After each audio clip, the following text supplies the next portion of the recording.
Gjykata posaçme ka konfirmuar masën arrest me burg për ish efektivin e Reneas Altin Morina, i cili ishte shpallur në kërkim nga SPAK në kuadër të operacionit Revanshi. Morina u arrestua të premten dhe me vete kishte një pistolet pa leje. Ish polici kërkohej pasi ishte akuzuar për kultivim të bimeve narkotike në kuadër të grupit të strukturuar kriminal. Në komunikimet në Sky ECC rezultoi se Morina ka bashkëpunuar me të fortin e Nikles Durimbami, referuar dosjes voluminoze të prokurorisë së posaçme Revanshi, ku goditen 7 grupe kriminale dhe urdhëruan 50 masa sigurie, doli se Altin Morina kishte lidhje të forta me bandat famkeqe.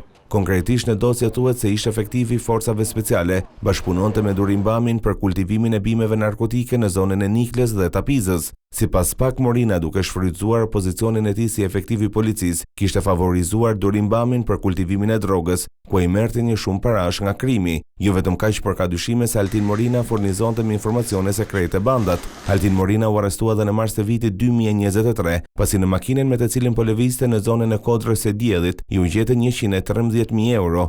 Në prill të atij viti ai u lirua nga gjykata dhe u la me masën detyrim paraqitje, pasi tregoi përpara tokave të zeza faturën që tregonte se i kishte marrë parat një biznesmeni për problemet e tij personale. Në atë kohë policia kishte dyshime se ai kishte lidhje me grupin kriminal të Ervis Martinajt. Morina rezulton gjithashtu se është përjashtuar disa vite më parë nga policia për ushtrim dhune dhe moszbatim të urdhrit të eprorit, por ai u rikthye sërish brenda sistemit policor me vendim të gjykatës administrative.